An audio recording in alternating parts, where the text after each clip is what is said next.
Hello, Phantomaniacs! Welcome to the newest unboxing here on the Needless Things YouTube channel. Today we are looking at the G.I. Joe Classified Series Retro Cardback Flint. I am no longer going to comment on the source of artwork on cards because I have been wrong in the past, but I will just say this is not my favorite artwork ever. But it is a nice thick cardback. We know now.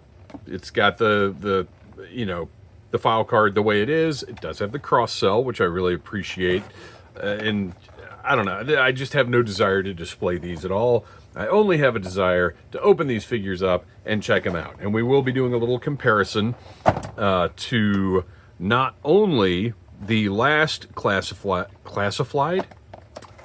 pretty classified for a white guy, the last classified Flint, but also the original Flint figure, which this one appears to more closely resemble, which I've really gone back and forth on how strongly I feel about any of that. Like, should classified look exactly like the originals? Should it be updated? Should whatever? I think it really just comes down to, does the figure look good?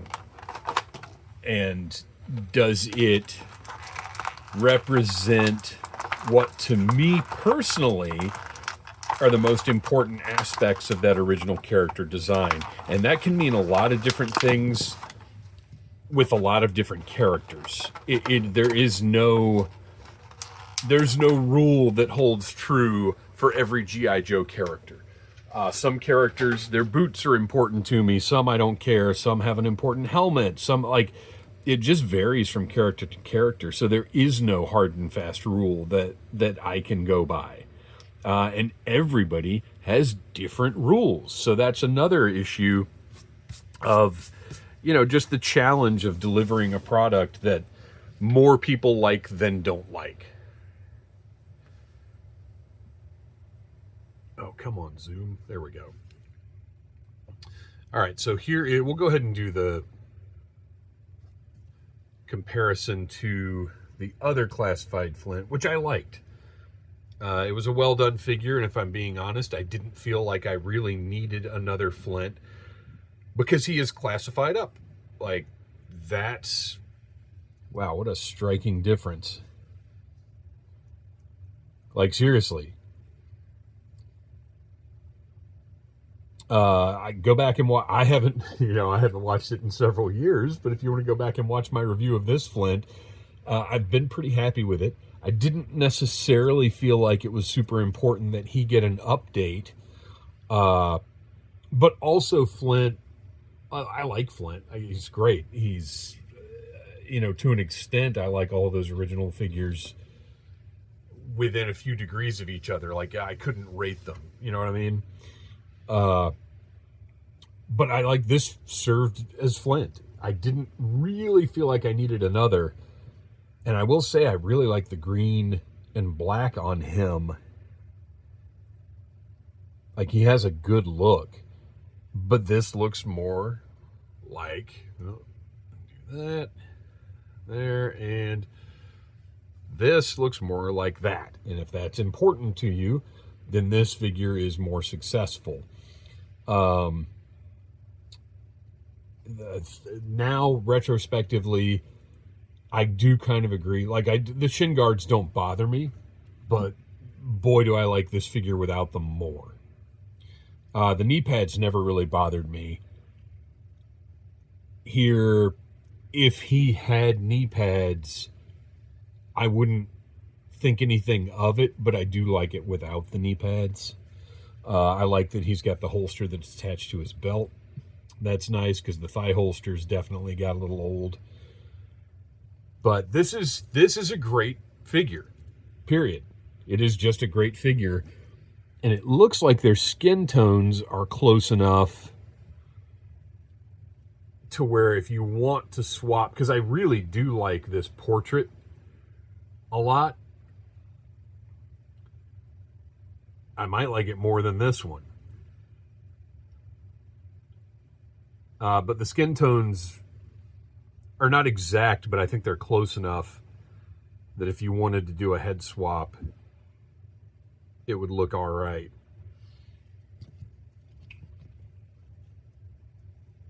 I don't know how, excuse me, I don't know how hard it's going to be. He's got a really good haircut too. To swap those heads.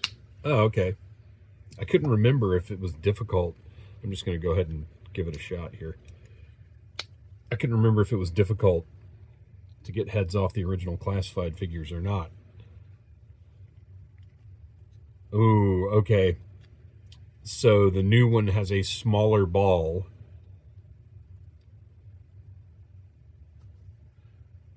But it works. You can throw some blue tack in there and it'll stay. You're going to lose your, I think it sits a good bit higher too.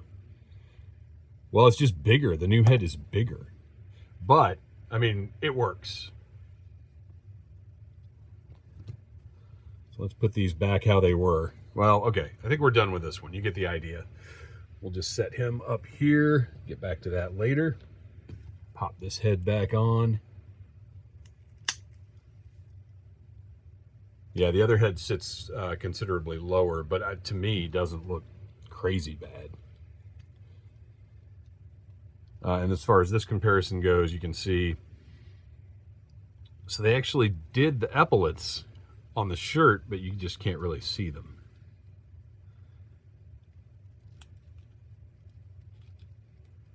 I love this parts library now because I'm guessing this is probably, what, Duke's shirt, and then the Televiper sleeves maybe. Oh wait, I've got a, oh, but where did the Televiper sleeves first come from? Because I haven't reviewed him yet. Whatever, let's keep going with Flint. So you can see much, much closer to the original figure. Plastic feels good, joints feel good. Oh, let's see what time it is on that watch, because that's a thing I've been noticing lately. So his is 1200, which is the same as one of the ones I reviewed recently. Can't remember who had what. The camo, so it's accurate to that original figure with the brown and the green. The contrast isn't great, but it is visible. So I can't really complain because I feel like they did as good a job with that contrast as they could, and the camo deco is on the knees. Got the different colors on the boots, boot treads. Look great from the side. Gloves. I mean, if you need a traditional Flint, then this is your guy. Gold detail on the belt buckles, the double belt, Han Solo style. He looks cool. He looks heroic. He's Flint. The beret is a completely new sculpt that actually looks a little better to me. It's got a higher peak. I don't know if this is the same one that came with dial tone, but this new beret looks much better to me.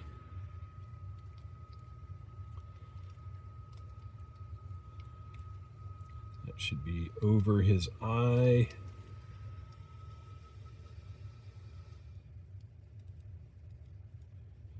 All right. Fits well on snug. And I wasn't necessarily bothered by the lack of backpack on the first Flint, but he didn't have a backpack, and really he should have. And look at this, Flint's backpack. Like, just straight up did his backpack in classified. I love that. Now let's hope it fits. Looks like we've got a nice short peg, so it may not hang off too far and look all goony like some of them do. Lines up with his web gear. It does have a contour to it, so it does shape to his back. It's not just this flatness. And pegged in nicely. Well done. That right there is a significant upgrade, not specifically for Flint, but just for classified figures in general. The fact that this backpack fits so well and looks good, that's a much needed improvement in engineering. He has got an assortment of hands for gesturing and punching.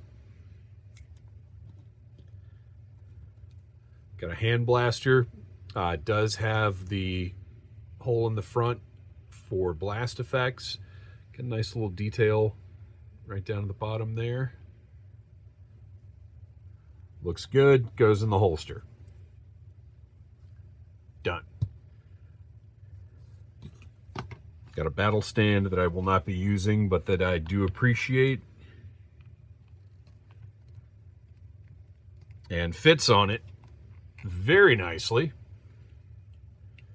And finally, his weapon of choice, the shot blaster. I like the green detailing. It does give it a little more. I'm glad the whole thing isn't green. And it looks right. Nice job on that.